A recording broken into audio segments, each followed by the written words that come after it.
Assalamualaikum warahmatullahi wabarakatuh. Perkenalkan, nama saya Jalaluddin Kuamau, NIM 173080024, kelas B reguler sore jurusan Sosiologi. Saya ingin mempresentasikan hasil review buku saya yang ke-10 pada mata kuliah kajian seminar masalah-masalah sosial. Bagaimana memahami masalah sosial? Karya Leonard Belgi. Dalam buku ini mencoba menjelaskan dengan jelas dan ringkas asal-usul dan dari masalah sosial yang dipilih, dengan pendekatan pada pembedaan antara sudut pandang individu dan struktural.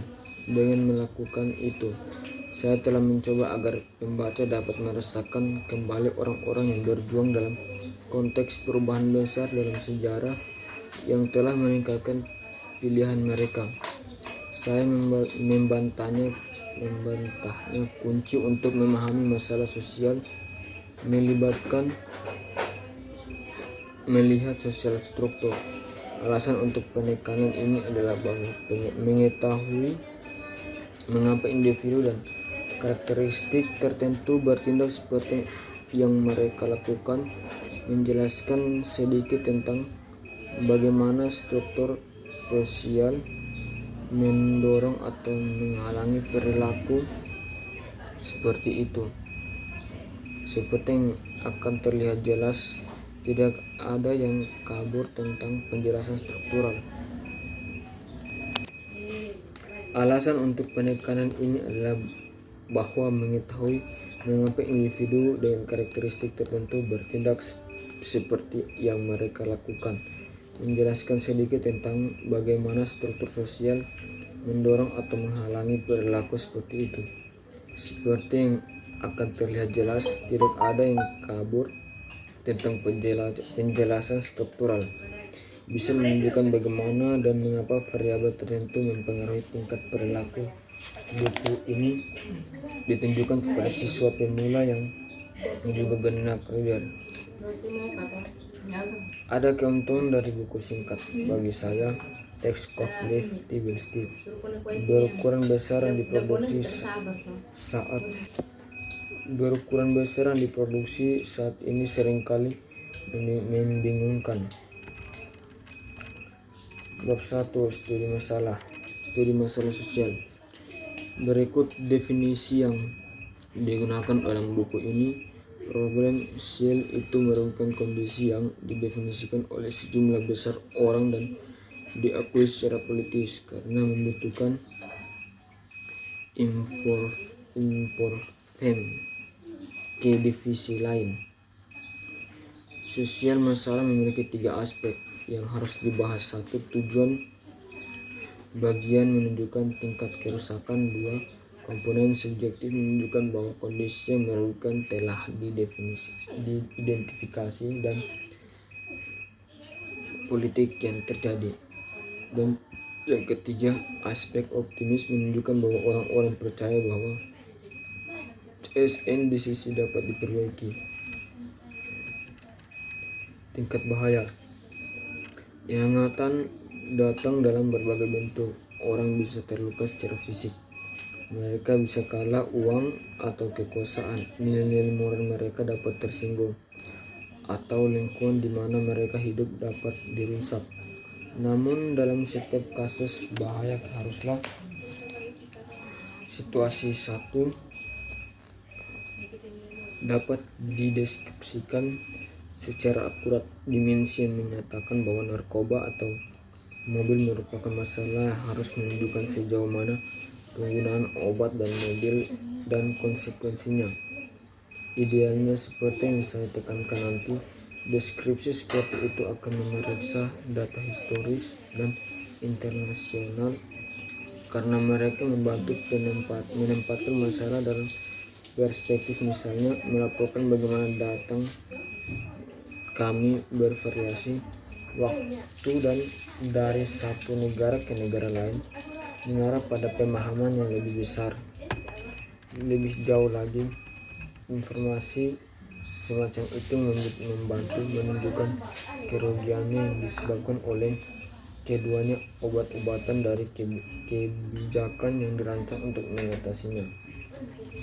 Identifikasi dan pengakuan politik.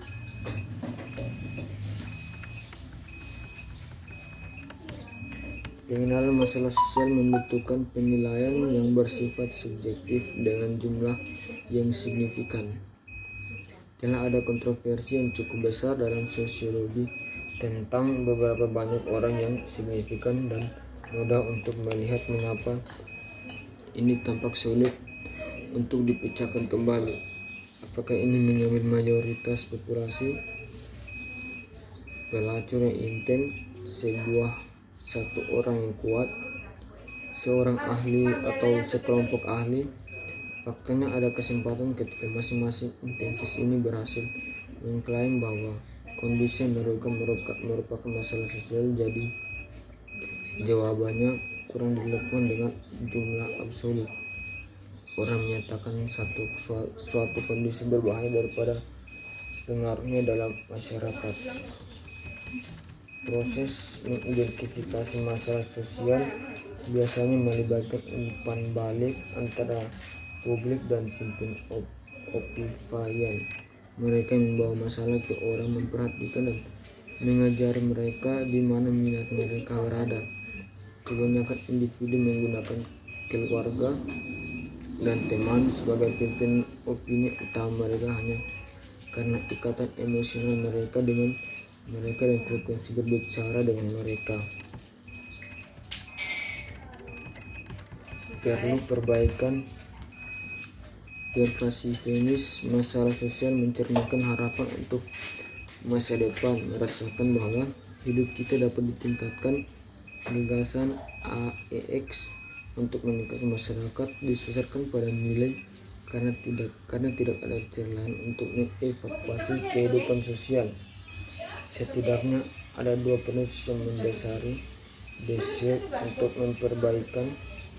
perbaikan keyakinan pada kemajuan dan keyakinan bahwa setiap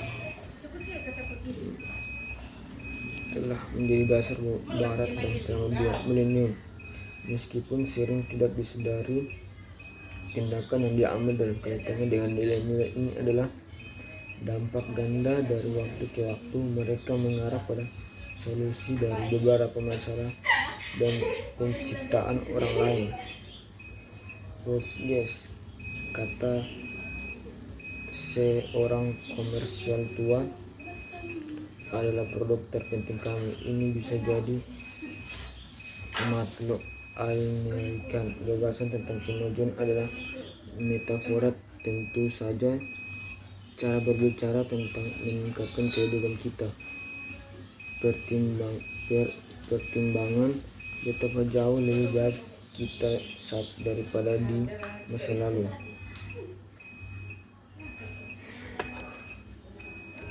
Memahami masalah sosial.